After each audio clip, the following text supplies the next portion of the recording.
You know, when you avoid something for 3 years, you put it in the closet and you just forget about it. I want to play live again. Live was part of my life before. I would perform with bands and with my project. I made a break from performing the music industry. I made a break. I made the studio. I moved to the other part of Switzerland. I want to play live again. And I'm supposed to have a show at the end of July, so in 2 months. Playing a concert before, it would be deeply electronic, a lot of pre-recorded sequences, very complicated live setup. Show you actually. Time has passed, so I don't really like anymore what I was performing. I'm playing drums and piano at the same time. And there was loops, patterns, synthesizers at the same time. I'm using my feet to control the volume and the progression of the synthesizers. But it's deeply electronic with a lot of beats. And now I did a loop of the drum, and then it allowed me to come back completely to the piano. This process, it was so stressful. Putting myself in so much pressure. It's actually kind of a dilemma for me, because the song that had the most streams on Spotify, that kind of draw some attention to my musical project, is the song Brief. But I spent 1 month full time to build this song and the mix, the mastering. But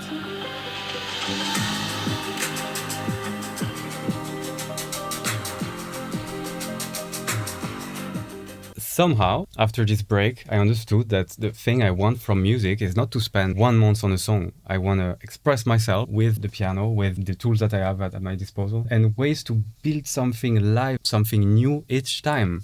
The last 7 songs I recorded are mainly piano-based, and I thought I would go in this direction, but now I'm thinking I miss the electronic.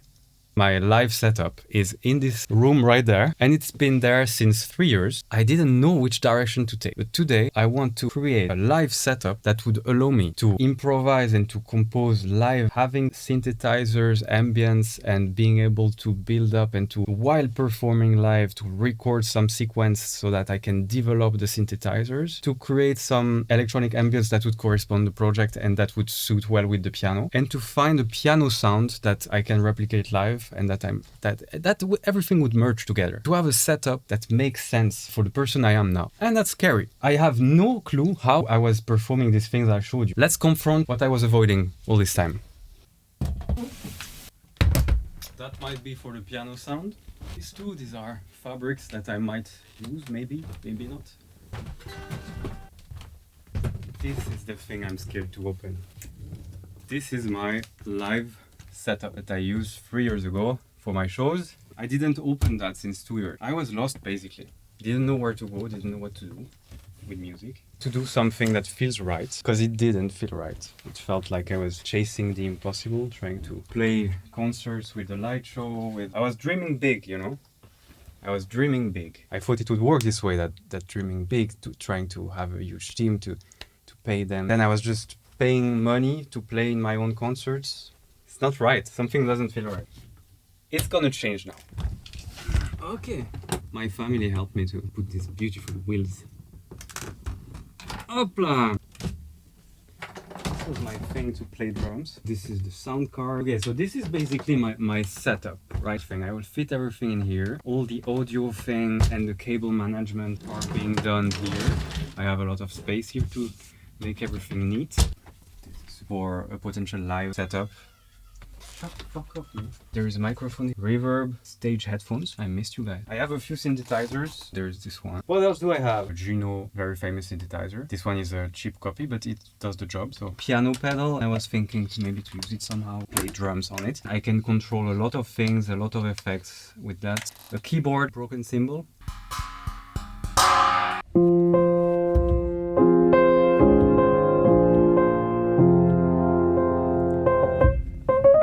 The first thing I need to figure out is the piano sound. I need to find something, and I have different fabrics here.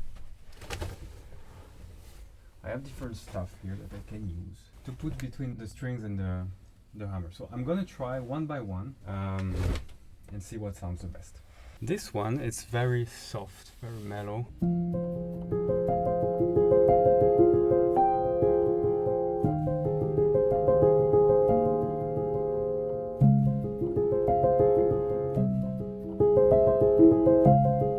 Next one. I like the color. It's quite fun.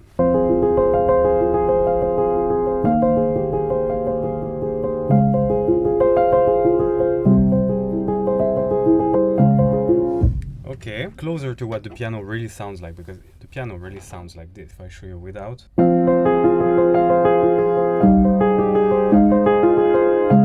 And somehow it's a bit aggressive for me. I don't know. I like to change a bit the sound of the piano. I think it highlights a bit more his imperfections. That's like a kid blanket of some sort.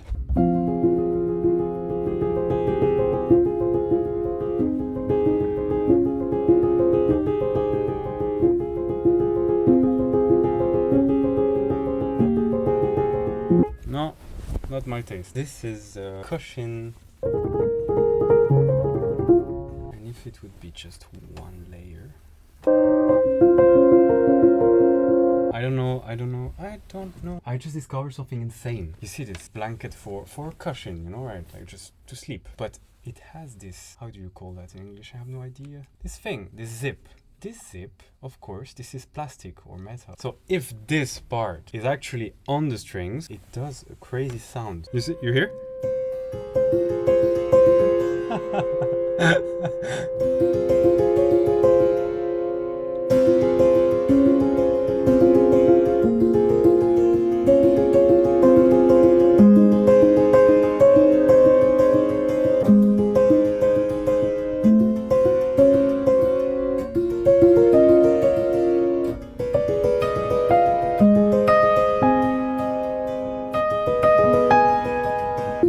Okay, that's a bit much, but I'm sure we can achieve something nice. Perfect. I hope it makes sense what I'm doing. And now the only question is the microphone placement. And the microphone placement is key, my friends. It matters a lot. So here you have the harmony table. Let's listen a bit to the different microphone placement. There is a microphone here.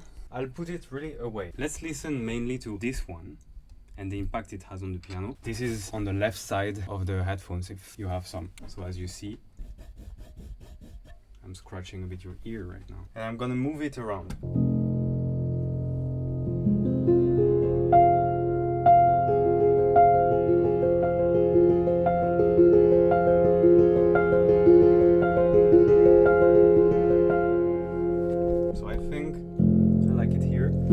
The other one. This is the one we put right now, and I could put another one very symmetrical here. And that would be something that would make sense because our ears are the same, they are symmetrical from our head. But I don't really like when it's Logic. I don't really like the rules. Here I find that it takes all the beautiful harmonics of the bass string of the piano here. But I also want the beautiful imperfection of the fabric. So this is where this microphone is gonna shine.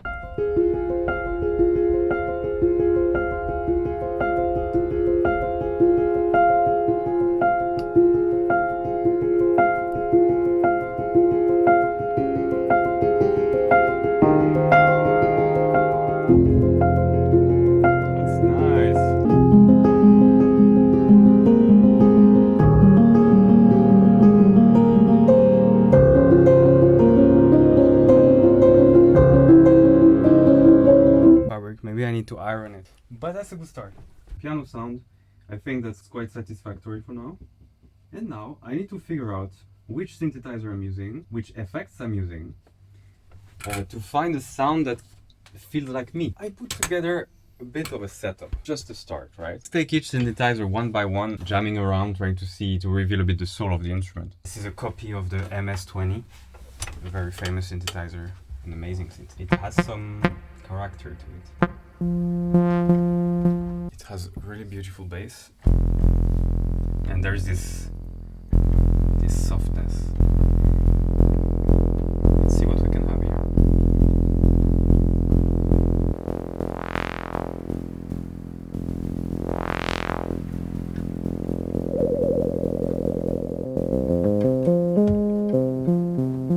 Textures.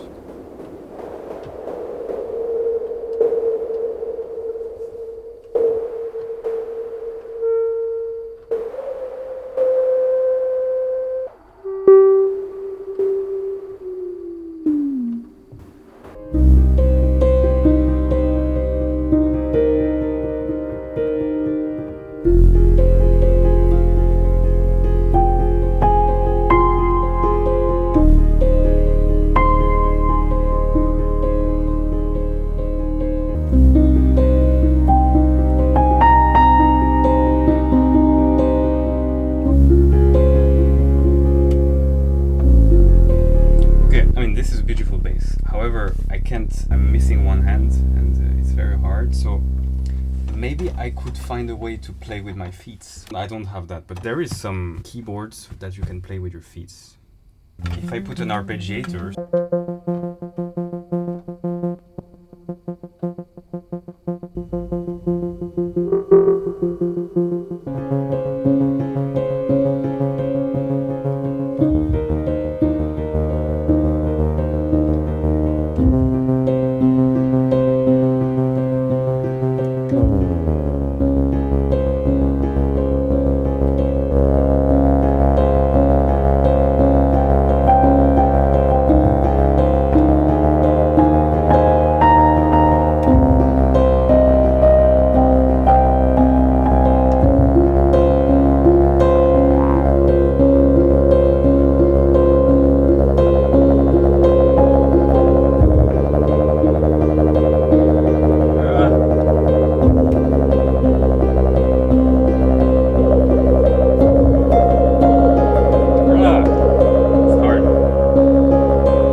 little powdery sound now. That's really nice. I need a way to play with my feet. So now it's this one. This is a copy of a Juno, very famous and amazing synthesizer. I tried the real version. It's quite amazing and dirty. It's very famous for its chorus effects. This is really the sound of an era of songs. The 80s. Can be super kitsch, but there's a reason.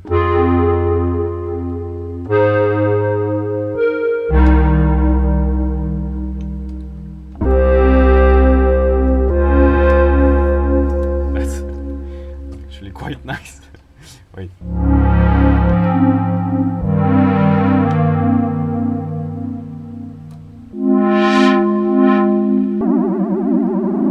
With this expression pedal, I can basically change any setting I want with my feet. So ways to play live without using my hands. Now, I move this with my feet. I can really shape the sound the way I want.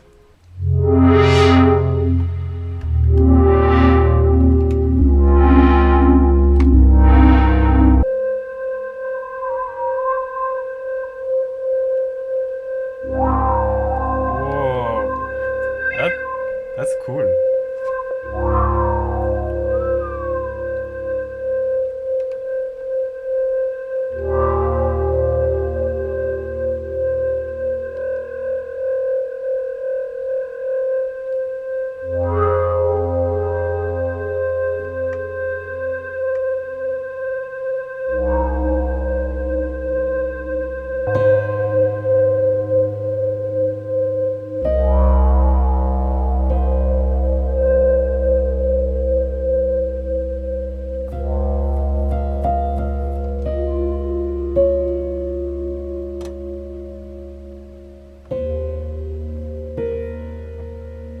I like it, but to play it's terrible right now. My hand is completely taken here too, so I need new ways to actually play those notes. This baby right there, this is a spring reverb. Spring pedals are basically the first reverbs. A reverb, it's like the space you're in. When you record in synthesizer, it's super raw and super dry.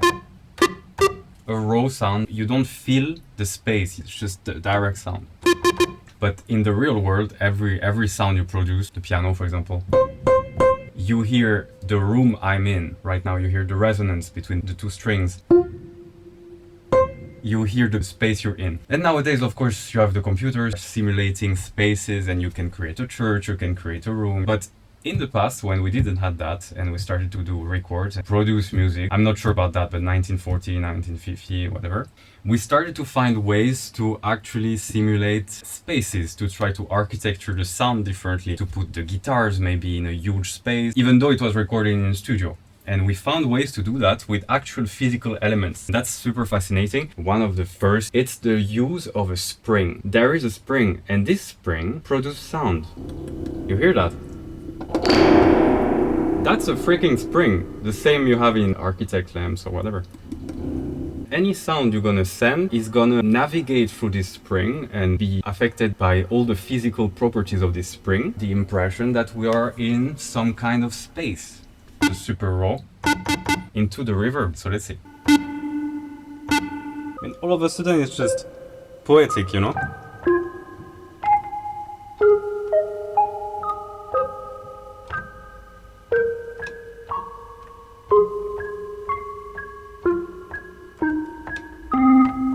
Anyway, I love it. Springs are awesome. They are the best. It's used a lot in reggae. There is this kind of rock vibe, this kind of dirty, I don't know. It's just real, you know? And computers are super bad to simulate imperfections, super bad to replicate the real, and it's not poetic at all. This is a delay.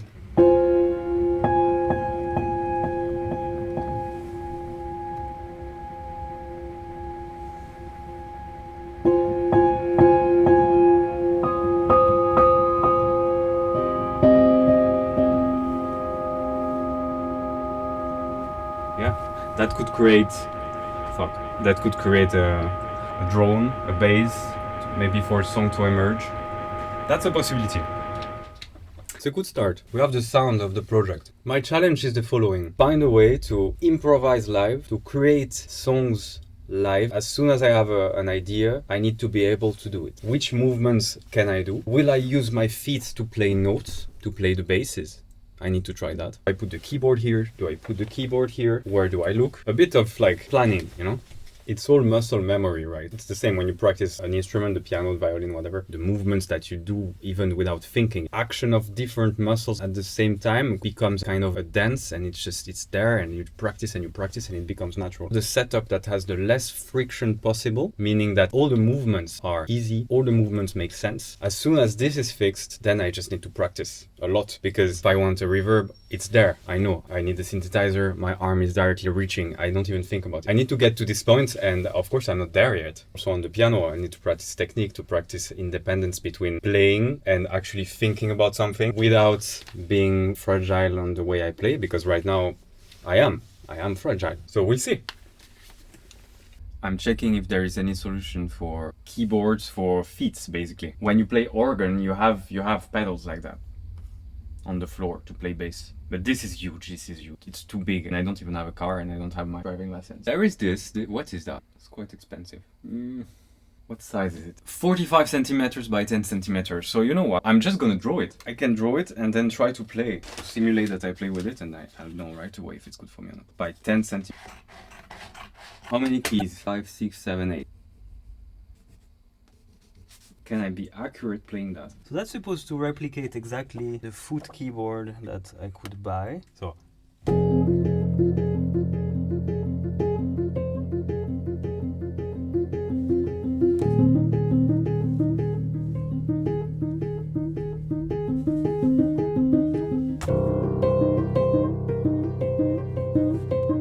But if I do that, I'm gonna squish everything. How can I be precise with it?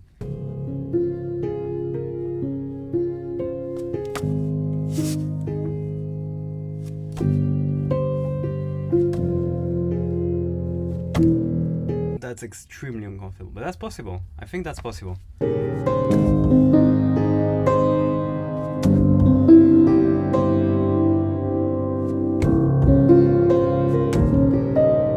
I basically want here that each one of these faders would control this synthesizer right there. Attack, decay, sustain, mount. This pedal here allows me to set the tempo. Let's say I found a pattern that I like.